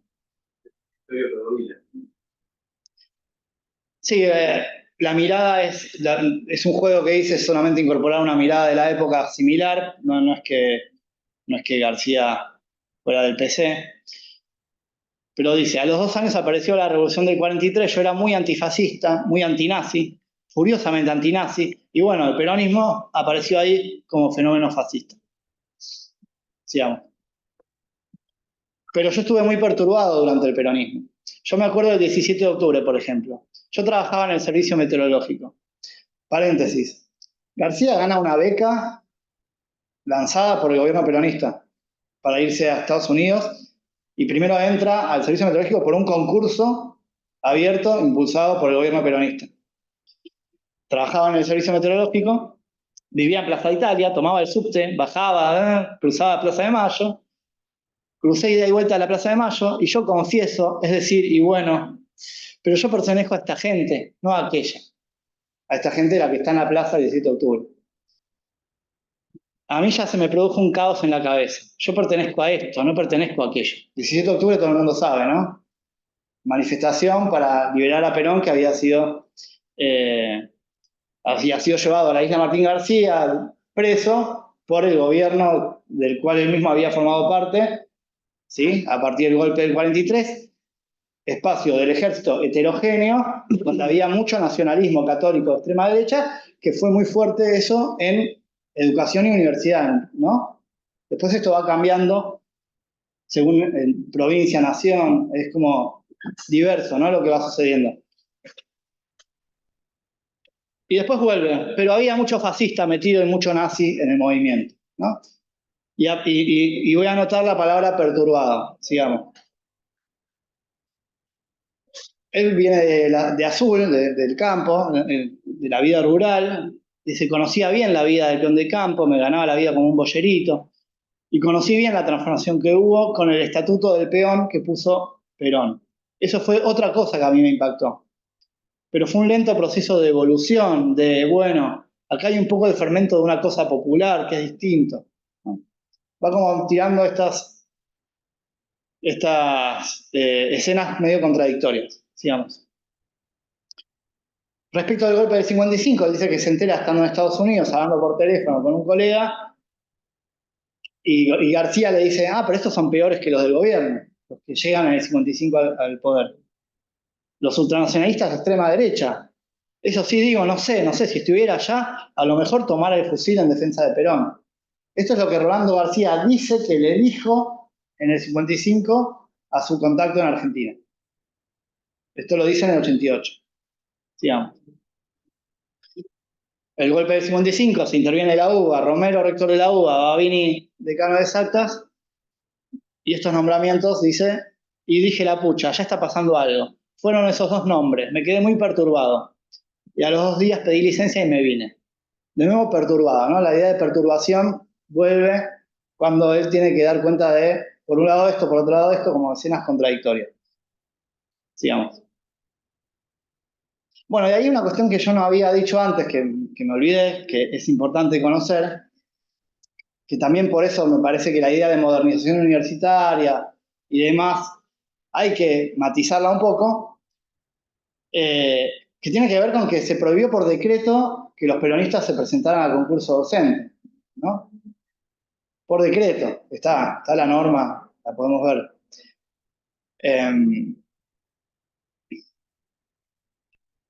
Y ahí García dice, la situación fue bastante complicada. Y ahí voy a hacer una confesión completamente franca, que es puramente personal, que no atañe al resto de los colegas que actuaron conmigo. Nosotros teníamos muchos frentes de lucha, era imposible combatir en todos los frentes. Además éramos muy pocos. Paréntesis, lo de éramos muy pocos también sirve para pensar que esto fue algo que pasó en Exactas y un poquito más en otros lugares. Algunos frentes yo los eludí por completo. Y ese frente que hubo de dejar pasar o no dejar pasar a los peronistas, yo lo eludí por completo. Me borré de este tipo de... Y me borré porque estábamos en otra cosa. Posiblemente estuvo mal eso. Posiblemente estuvo mal. Debía haber dado la cara, la lucha y tratar de discutir. Mi posición con el peronismo entonces era todavía muy, muy crítica. Muy, muy crítica, ¿no? El todavía hay que marcarlo también. Después, en otro momento de la entrevista, cuenta también un poco cómo los concursos, no digo que eran armados, pero se abría un concurso cuando se tenía el candidato. ¿Sí? Sigamos. Pero todo el tiempo que estuve ahí, que ahí pasaba algo. Todo el tiempo estuve que ahí pasaba algo. La otra cosa que a mí me cambió profundamente fue lo que pasó dentro del movimiento peronista. Yo siempre he estado en desacuerdo, sobre todo con politólogos y sociólogos que hablan del populismo. ¿Gino Germani? El hecho de que el movimiento peronista hubiera mantenido su fuerza en ausencia de todo poder político de otro tipo, me hacía pensar que había una cosa mucho más profunda. Sigamos. Y ahí habla de la reunión con Perón. Esto no necesariamente fue en este orden de la entrevista. Entonces fui antiperonista. Mi primera entrevista con Perón en Madrid nos encontramos y le dije, antes de que usted empiece, general, quiero decirle que yo pertenezco a una generación universitaria profundamente antiperonista. Ya lo sé, yo conozco muy bien su trayectoria. Por eso tenemos que hablar, ponernos de acuerdo. Era vivísimo políticamente. Sigamos. Bueno, ¿se peronizó o no se peronizó Rolando García? Y después también quiero decir un par de palabras sobre la crítica a la partidización de la vida universitaria, que no sé si son debates que están teniendo o no. El tema de la partidización de la universidad, como podríamos decir, subcapítulo de la politización, ¿no? Sí, ¿no? Más o menos. ¿Vos decís acá en el curso o en general en la vida universitaria? Claro, estoy pensando en mi misma pregunta. No, acá en el curso. No, el curso no. Sobre la partidización. No lo logramos.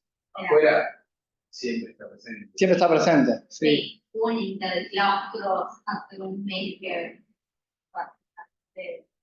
porque bueno, todo eso. Es que ahora está de nuevo en auge el tema de la partidización, el debate sobre la partidización. Volvió. Pero respecto de el pasado, de esta época, las discusiones que ustedes tuvieron cuando tocaron más o menos los años 60 o los 50 incluso. Bueno, sigamos. Vamos a ver por qué. Cuando el Consejo Tecnológico cuando la revista Ciencia Nueva publica el documento fundacional del Consejo Tecnológico, Mario Bunge se manifiesta en la carta de lectores en contra de esa publicación, equipara al peronismo con el nazismo, presagia una nueva fuga de cerebro, todavía no había asumido el nuevo gobierno, decía que el peronismo no tenía nada que aportar en materia de ciencia. Tradujo socialismo nacional, que era la palabra de la época, por nacionalsocialismus en alemán. Rolando García le responde, interesante que usaban el espacio de carta de lectores, estas dos personas, ¿no? Increíble. Bueno, pero Perón ahí, contemporánea a eso, había alimentado esa dualidad. Porque en la hora de los pueblos, creo que lo dijo que el primer socialismo nacional él lo había visto cuando hizo el curso de zapadores de montaña en Italia, en 1926. Sí. Sí, y un concepto de socialismo tan amplio que incluía en esta época, lo interesante ahí son las transformaciones que empiezan a incluir Argelia, Cuba, China, dentro de ese abanico de experiencias a tomar en cuenta, además de, podía ser socialismo nacional, lo que pasaba en los países nórdicos, ¿no? Sí, pero para los más jóvenes, a esa altura hacía varios años que gobernaba el Duce. O sea, No, en el 29 sí, sí, pero yo sí. estoy hablando de los años 60. Bueno, sí, bueno, ese. Cómo se va también incorporando en el discurso. Sí. Hay transformaciones que son las que justamente impactan en espacios como el que dirige Rolando García y tantos otros que empiezan a ver en el peronismo y en particular en el desarrollo de una izquierda dentro del peronismo la posibilidad de algo diferente, ¿no? Por eso aparece esta idea de peronización. ¿Qué es peronización? No es las clases trabajadoras que ya eran peronistas, son los sectores que no eran peronistas. Pero sí, esa ambigüedad, claramente, estoy de acuerdo, es alimentada y en este preciso momento del 67-68, más bien es el momento ese en el que son reivindicadas esas otras experiencias, ¿no? Y sobre todo China, ¿no? Un mago como figura del cual también Perón habla muchas veces, y la Revolución Cubana. Y esto impacta al interior de los sectores medios en Argentina, en las universidades, en las juventudes, que bueno, algunos dirán, porque no conocían que el verdadero Perón en realidad había sido un fanático de Mussolini.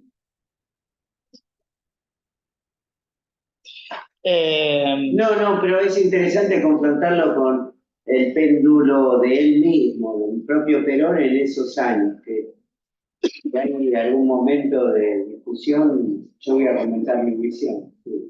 No, sí, está perfecto. Porque tuvo relación con la universidad. Sí.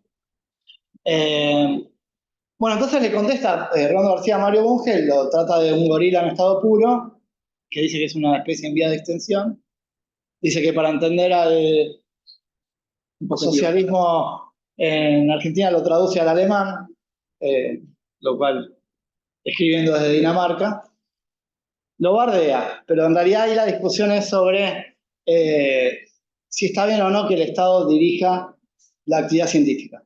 Esa es la discusión. Rolando García claramente dice que no, que la libertad académica es una mentira, porque se investiga lo que se financia y quienes financian son los organismos transnacionales en ese momento, y Bunge le discute eso.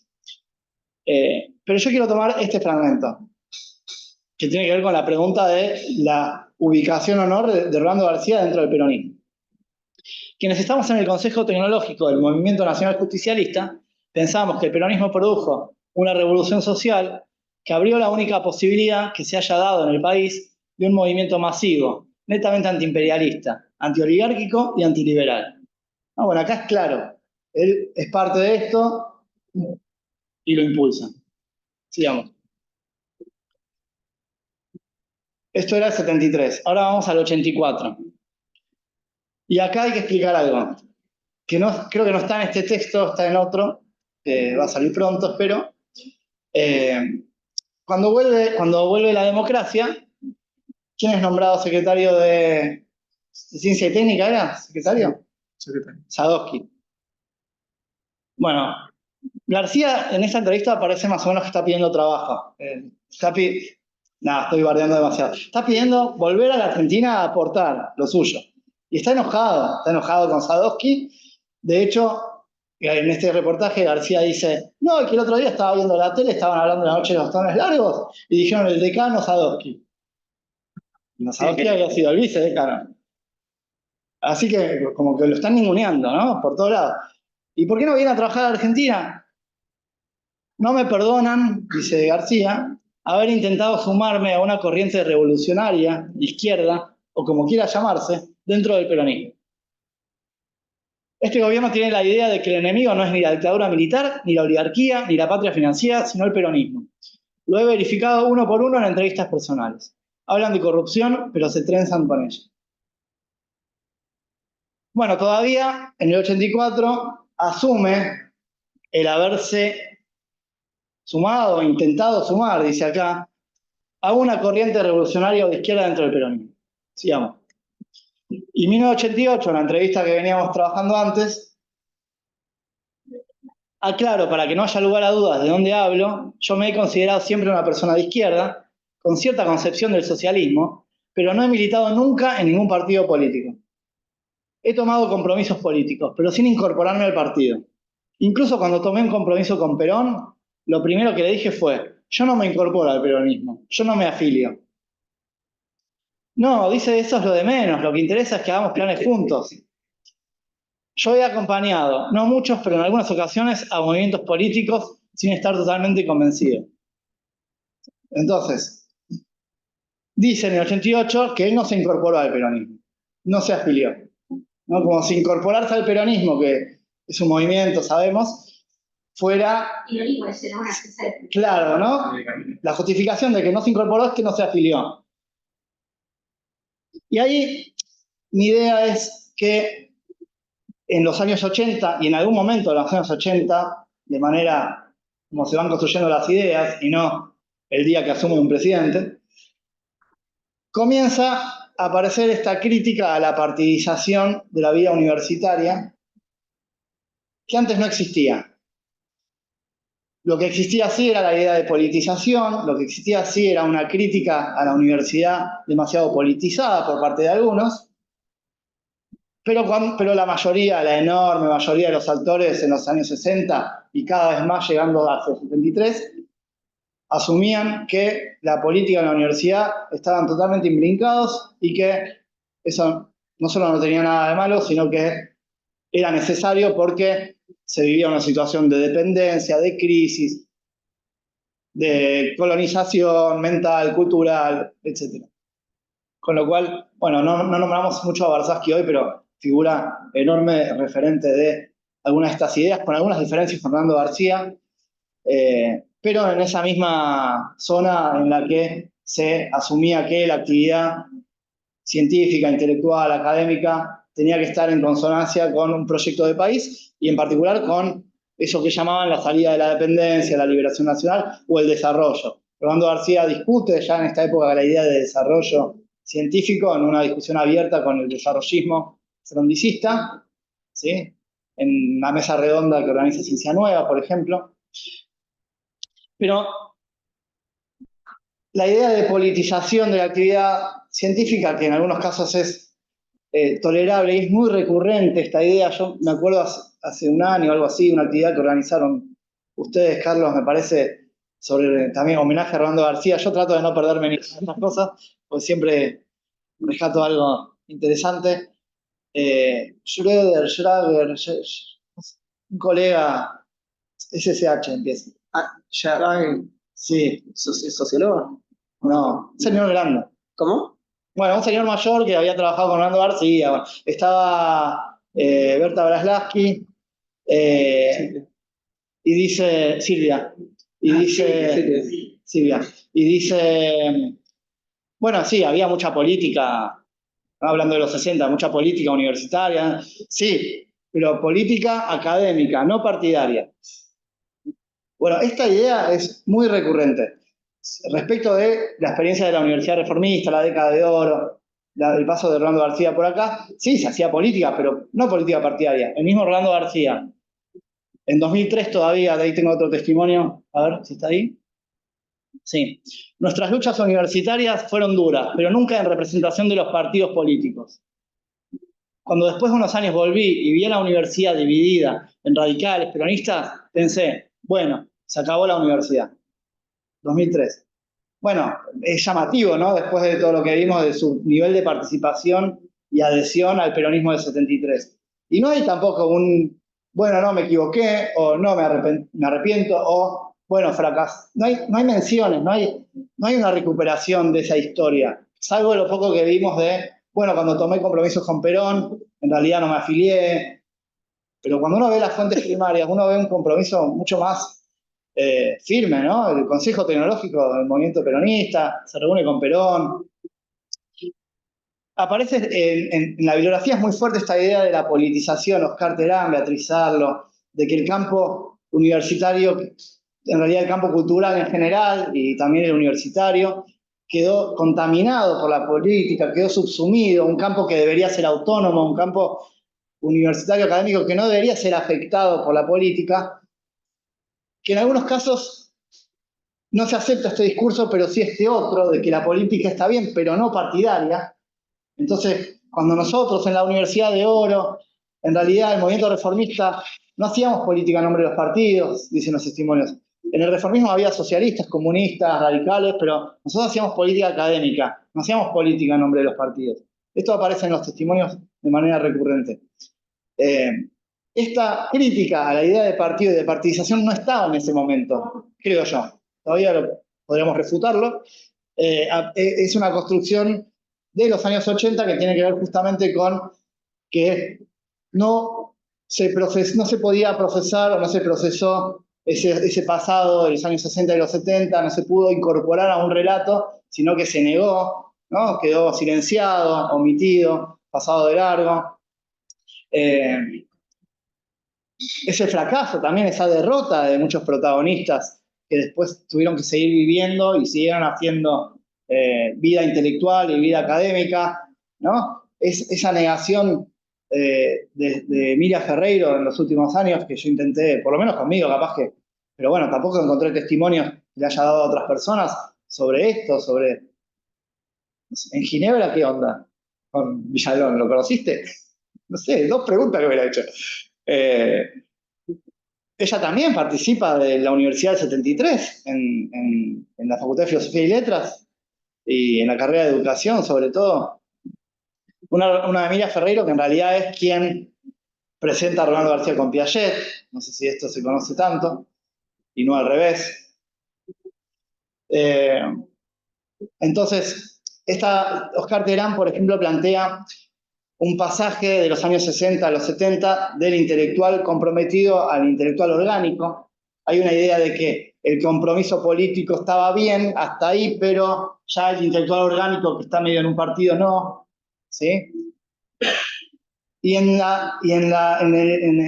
el campo de estudios sobre la universidad, es un campo de estudios, y dentro de ella de la historia de la universidad, se toma bastante esta idea de Terán para decir algo similar, que es la politización estaba bien, la partidización no. La partidización de la vida universitaria empieza en algún momento de los años 60, 66, por poner un punto de quiebre claro, y sobre todo porque el peronismo empieza a crear, o los peronismos empiezan a crear agrupaciones universitarias después del 66, que se asumen como peronistas. Cuando hasta el momento las agrupaciones en general se identificaban por reformistas, humanistas, ¿sí? Católicas, etc. Integralismo. Y las agrupaciones peronistas se empiezan a asumir como peronistas y las otras también. Tal vez tenga algo que ver la prohibición de la actividad política a partir del 66, pero vieron que muchas veces cuando se prohíbe algo sucede lo contrario, digamos. Y de hecho empieza un momento de auge de la movilización, de la activación estudiantil, etcétera, luego del 66. Esta idea de la politización, la partidización, la peronización, las 3P, o la radicalización política, que no empieza con P, pero no importa, a mí me parece, y esto lo dejo ya para que circule la palabra y que charlemos, si es que queda tiempo, la verdad no sé qué hora es, pero me parece que se pueden pensar como movimientos de delimitación de fronteras, ¿no? Que son los propios actores quienes van trazando fronteras, van dibujando fronteras. ¿Qué fronteras? Entre universidad y política, o entre universidad y partido, ¿sí? O entre peronismo y reformismo. Entonces, en realidad son los propios actores los que van delimitando qué es lo científico y qué es lo que no es científico. De hecho, los científicos hacen mucho eso, ¿no? De decir, bueno, esto es científico, esto no. Van trazando una frontera según sus propios criterios. Pero esas fronteras son históricas, cambiantes, fruto de relaciones de poder, fruto de conflictos políticos. Entonces, en realidad, son los propios actores intelectuales, porque el tema que tenemos los que estudiamos universidad es que somos los que escribimos y somos el objeto de estudio al mismo tiempo, ¿no? Entonces, Había un antropólogo, Sergio Visakowski, que hablaba del temor a escribir sobre historias sagradas. ¿Cómo hago para escribir sobre una historia sagrada para mi propio ámbito de pertenencia, ¿no? Historia sagrada como la de la Reforma del 18, historia sagrada como la década de oro, historias difíciles de abordar desde una mirada crítica, si se quiere. Me parece que la idea de frontera es útil, es potente, porque permite ver que tanto los que escriben sobre universidad como los que hacen vida universitaria, hacen política universitaria, que muchas veces son los mismos, son ellos los que van trazando una frontera, por ejemplo, entre universidad y política. Entonces, la frontera que se va trazando entre universidad y política partidaria en los años 80 no estaba en los años 60 y 70, creo yo, con lo cual adjudicarle a ese pasado esa lente para un historiador sería anacronismo, ¿no? Bueno, hasta ahí llego.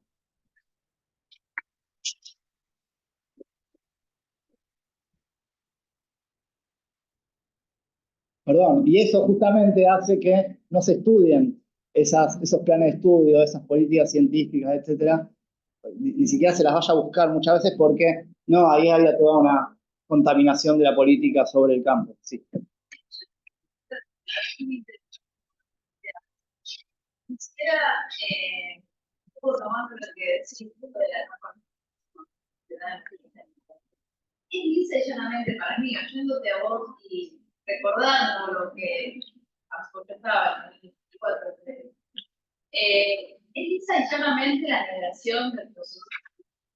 No es solamente la negación de la participación, sino de específicamente el peronismo.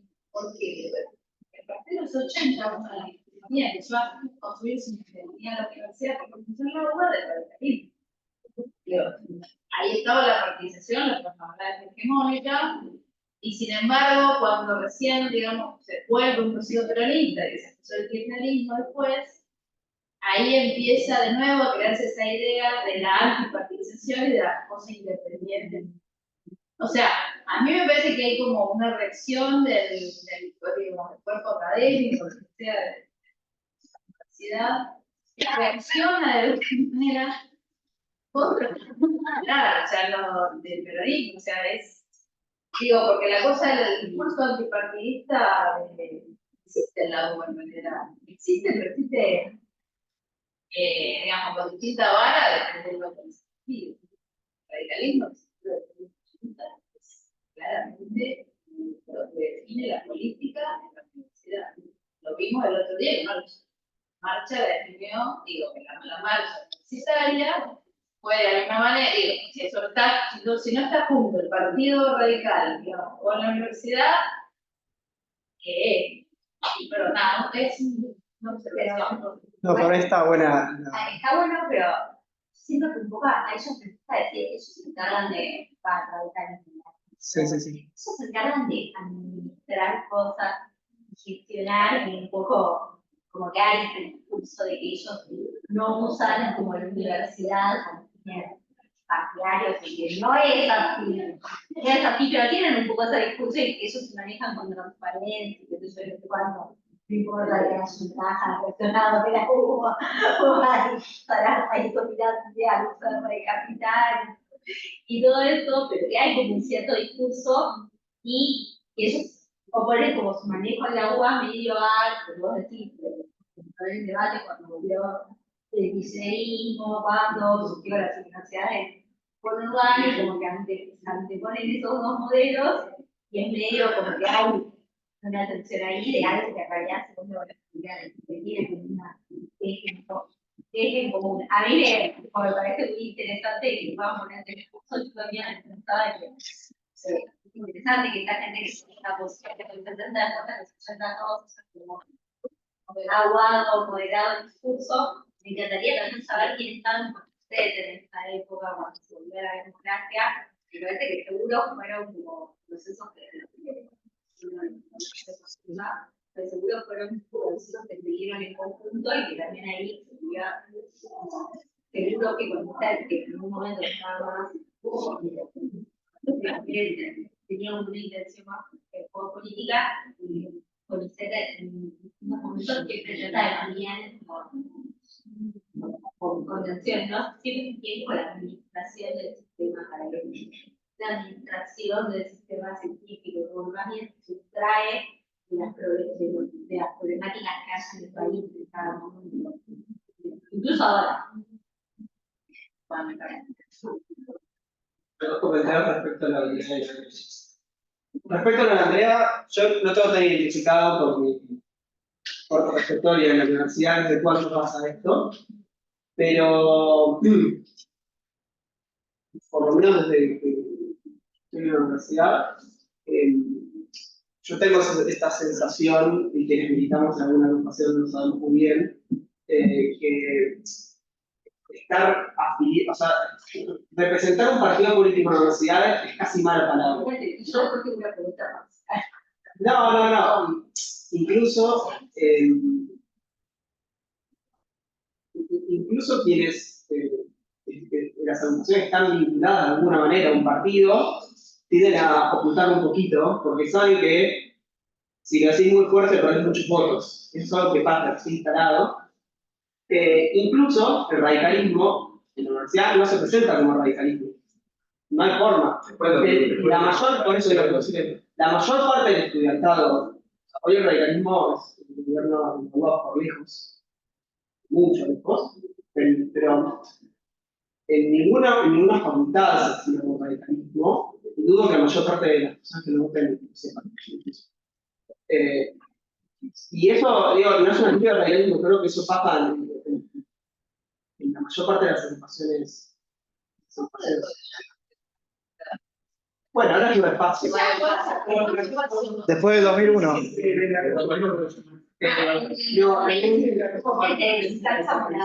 Sí, yo tengo una interna, Después volvieron algunos lugares, pero no. Nuevo espacio. Está totalmente dividido el nombre. Franja morada. Sí. Digo, no hay más. Claro. Se llamaban UCR, pero digo. Pero algunos cambiaron de nombre. Claro, en el proceso se trataba más de no, respecto a lo que dice Machi en el caso, ¿no? Hay una cosa bastante interesante que es un espacio más importante, la universidad, que es un proceso que va a traer el encuentro que viene Enzo, vamos a hablar sobre eso. Hay algo muy fuerte durante la última dictadura militar de despolitizar el ámbito académico, y la manera que hizo, una de las maneras en las cuales hizo eso, fue jugar con de financiar las universidades y trasladar recursos hacia institutos de CONICET, reforzó CONICET, por algún grado de condicionamiento fuerte de que todo lo que ocurriera en los institutos de CONICET estuviera fuertemente despolitizado. Hay un laburo muy fuerte que se hizo durante la dictadura que tuvo efectos que no llegan hasta hoy, ¿no? Sí, se justificaron los institutos de CONICET en la época. Bueno, en varias manos preguntas, si querés coordinar vos. Coordina vos. Bueno, los que están en el Zoom, levanten, hablen directamente, porque es más difícil si no. ¿Sí? Bien. Sí, escucha. Un breve comentario de lo tuyo. Basilio, José, ¿con vos? ¿Gracias? No, yo estoy de acuerdo con lo que estás diciendo, pero en el caso de Rolando García y tipos como Rolando García, a lo largo del tiempo también conocí, no por ahí a nivel de Rolando García, pero tipo muy comprometido, pero que nunca lo vas a ver casado con ningún partido, y siguiendo la línea que tiene que seguir mucha gente que está militando en un partido, porque tenés que comer un sapo, tenés que alinear en ciertas cosas, y yo creo que gente como Rolando García no te va a quedar pegada nunca en esas cosas. Me parece que es muy pragmático. Uno ve, qué sé yo, cuando la plata llegaba para cierta cosa, y entonces el tipo hizo toda la voltereta para decir que pedía en vez de mesa un dispositivo antigravitatorio y todas esas cosas, que otro por ahí se te plante y te dice, no, tienes que mandar plata para esto, porque yo necesito para esto, y de ahí no se te mueve. Entonces, yo creo que Rolando García es un tipo muy flexible y con muy claros objetivos. Entonces, si vos le planteás en algún momento que puede ser parte de algo, donde vos lo convocás al tipo, de decir, yo te voy a dar esto y aquello, me parece que no se va a fijar tanto en quién le está dando esa oportunidad, sino en si es realizable o no, y y se mata. Pero, como te dice él, no se te va a afiliar, y si hay algo que no le gusta, se te pega. Me parece a mí que está en ese tipo de personas, ¿no? Donde aprovecha para meter, para lograr hacer lo que tiene en la cabeza, que se tiene que hacer, o que quiere hacer, es mi sensación, ¿no? Que por eso después él se separa y nadie se lo va, no se va a rolar. Si hubiera habido otro movimiento, no fuera el peronismo, hubiera sido otra cosa, en cierto momento, pero le da un espacio donde él puede realizar, me parece que hubiera aparecido nosotros. Yo estoy de acuerdo parcialmente con lo que decís, porque he escuchado muchas veces estas características personales de él, su pragmatismo, su flexibilidad. Pero me olvidé de algo, y es que él en 1977 participa de la formación del movimiento peronista montonero, en Roma, en el exilio. Pero me apagas datos, yo así no puedo. Eso no parece ser muy... claro. Entonces yo creo que hay algo de lo que decís vos, pero también hay algo de lo que él creía, que lo que él creía también iba cambiando, obviamente, como todas las personas, ¿no? Acá no quiero que parezca mirá, acá dijo esto y acá dijo esto otro, porque nadie resiste un archivo en ese sentido. Porque, yo por lo menos pienso que está bien cambiar la forma de pensar. Yo cambié un montón de veces la forma de pensar en la política. Me parece que es normal, está bien. El que piensa siempre lo mismo cuando el mundo cambia, esa es la mirada que a mí me parece que hay que corregir, no la del que va cambiando. Bueno, obviamente hay límites, ¿no? Pero a mí me parece que hay una convicción ahí en el 72, cuando él tampoco estaba garantizado el triunfo del peronismo, pero hay una convicción de que había algo ahí en el desarrollo de ese espacio dentro del peronismo, que era un sector, porque él dice socialismo nacional, pero él lo define, como hacen todos, ¿no? Definirlo es también decir, bueno, esto no es esto. Contra la explotación, contra el capitalismo. En todo caso puede haber una continuidad de él, de ser un tipo de izquierda, ¿no? Y de pensar que... Pensemos también en las discusiones con Bernardo Hussein en la creación del CONICET, porque si no, también parece que era todo igual en el 58. Todos pensaban lo mismo. Cuando él está mucho más de acuerdo con una planificación estatal, cuestiones que van a estar en el debate van a estar del lado del peronismo, no del lado de quienes van a levantar la bandera de la autonomía en el 84. Entonces, hay una mirada desde siempre de él en algunas cosas que va cambiando, se va adaptando a la nueva realidad, y también el peronismo ve crecer con fuerza en esta época un sector izquierda, en un contexto de auge revolucionario, que parecía que la revolución estaba a la vuelta de la esquina. Entonces, sí, está bien, él ve algo ahí y decide meterse. Pero es una decisión política consciente, hay que abordarla como tal. Alberto, ¿les puedo pedir un favor? Nada más que para que pueda escuchar mejor la gente que está en Zoom, nos acercamos todas las primeras filas, así yo escuchan lo que ustedes están.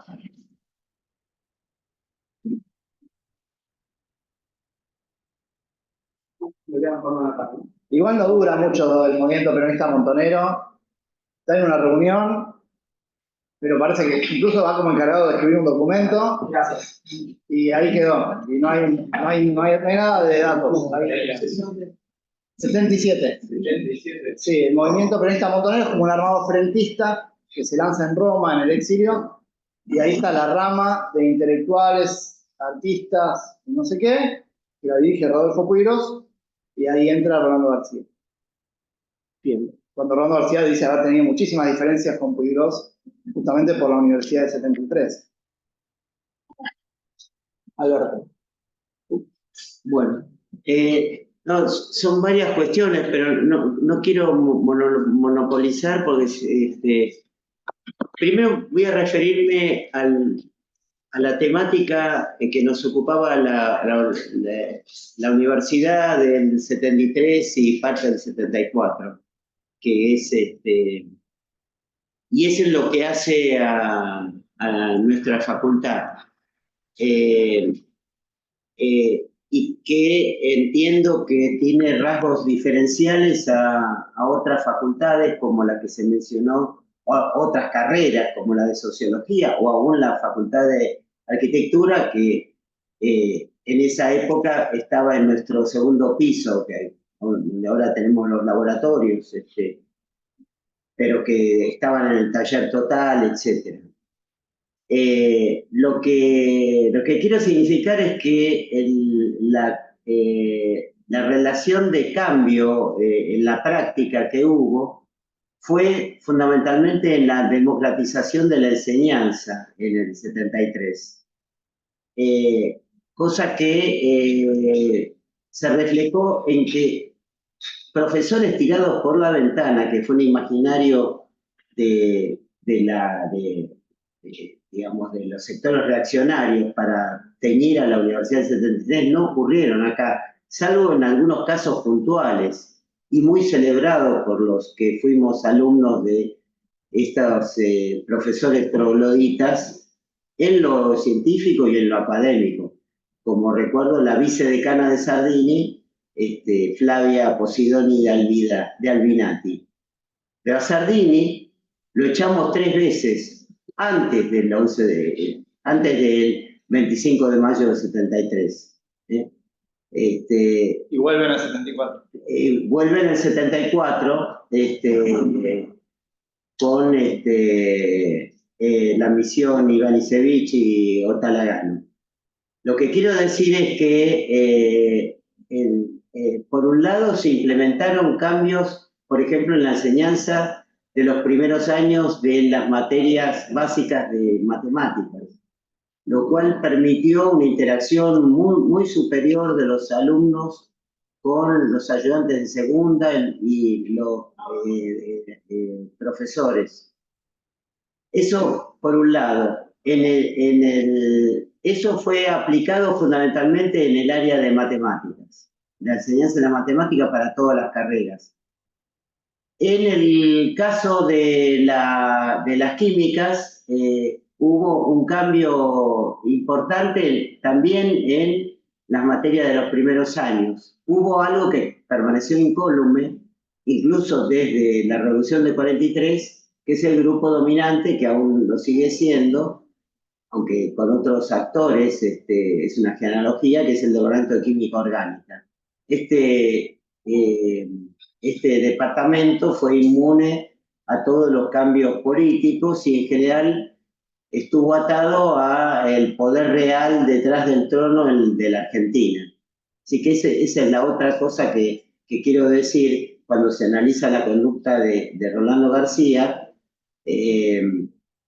pero digamos, por ahí no quiero así, es decir, la realidad debe analizarse no solamente desde el punto de vista superestructural, o sea, de lo que se llama política, sino del lado de qué posición tiene sectores de la universidad y parte de la universidad respecto de los sectores económicos dominantes de la Argentina, que con pocas variantes son los mismos desde mediados del siglo XIX.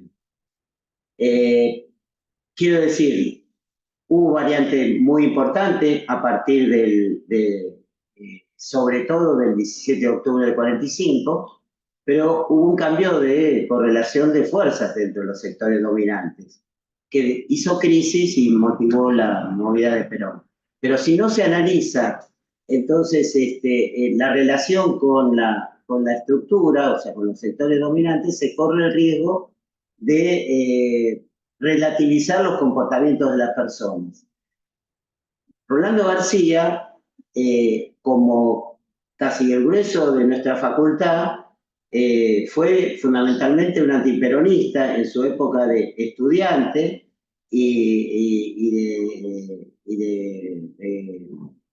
próximo a graduarse, porque esta facultad estaba teñida, al igual que el resto, del componente falangista del 43.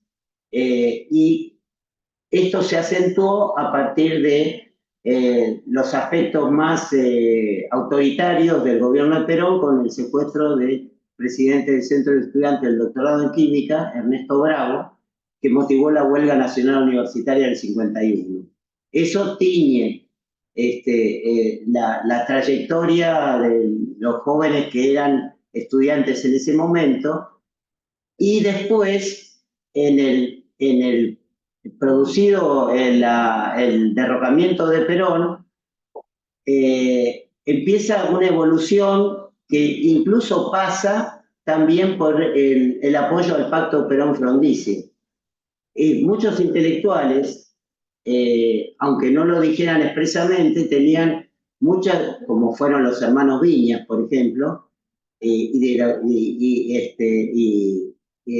una persona que ya había hecho su postdoctorado en Estados Unidos y tenía una concepción de la posibilidad de hacer de la universidad un elemento de transformación, pusieron su foco en esas transformaciones. Y después, viendo la traición, digamos, de lo del pacto Perón-Frondizi que hace Frondizi, intentan llevar a cabo alguna de esas ideas y con fuerza en la facultad, con cierta moderación. En el 73 vemos a Rolando García evolucionando aún más y tomando las ideas de Barzazki en el 67, o del 66, perdón, de antes de la intervención, que él las expresaba muy radicalmente y con las que en el 66 Rolando García todavía no estaba de acuerdo. Ahí paro porque tengo otros comentarios para hacer. Sí. Bien. Tengo una listita, perdón, ¿eh? Estaba él, después Rodri, después ¿está bien? Perdón, yo voy a ser breve y un contraste con la profesión de recién, porque para mí la historia era totalmente desconocida y bueno, me pareció tan apasionante que tuve que quedar, tenía que estar media hora. Yo trabajo en Budeo, la cadena para Carlos, que me invitó, además mis jefes, como mencionaron antes, son radicales, pero que me meto en la cámara ahora. Pero Esperen, puede tener la grabación si quieren, porque estamos grabando todavía. Él me contó, pero no,